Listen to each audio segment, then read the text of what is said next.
আসসালামু আলাইকুম সুপ্রিয় দর্শক। দেখুন, এগুলো হচ্ছে চিংড়ি মাছ,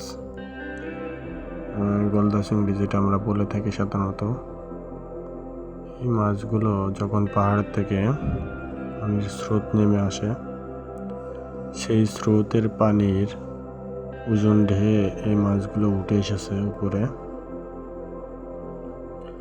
এবং এই পানি এক সময় কমে যাওয়ার পরে এই মাছগুলো এখানে জমে থাকা পানিতে থেকে গেছে। এবং এই পানির যে পাথরগুলো দেখতে পাচ্ছেন, এই পাথরের নিচেও কিন্তু প্রচুর মাছ লুকিয়ে আছে, সেটা আপনারা দেখতেই পাচ্ছেন। এই ব্যক্তি একে একে সব মাছগুলো উঠিয়ে নিচ্ছে।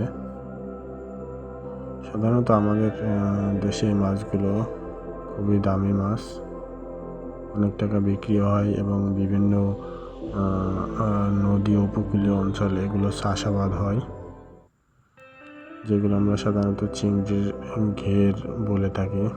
ওখানে শুধুমাত্র চিংড়ি মাছই চাষ হয়, এই গলদা চিংড়ি মাছ।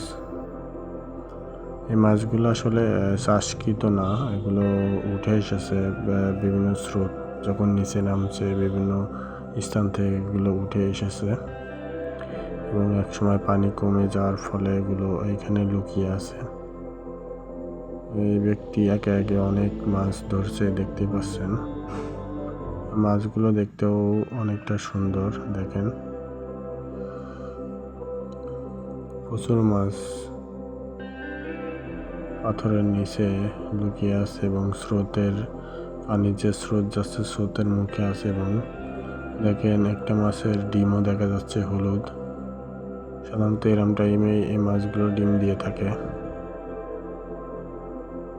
যার ফলে এই ডিমওয়ালা মাছ আমরা দেখতে পাচ্ছি। এই যে দেখেন, প্রচুর মাছ।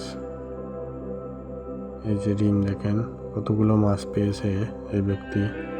এবং এই যে ডিমগুলো দেখেন হলুদ, সাধারণত এই ডিম থেকে আরো অনেক বাচ্চা হতো। যাই হোক, অনেকগুলো মাছ পেয়েছে।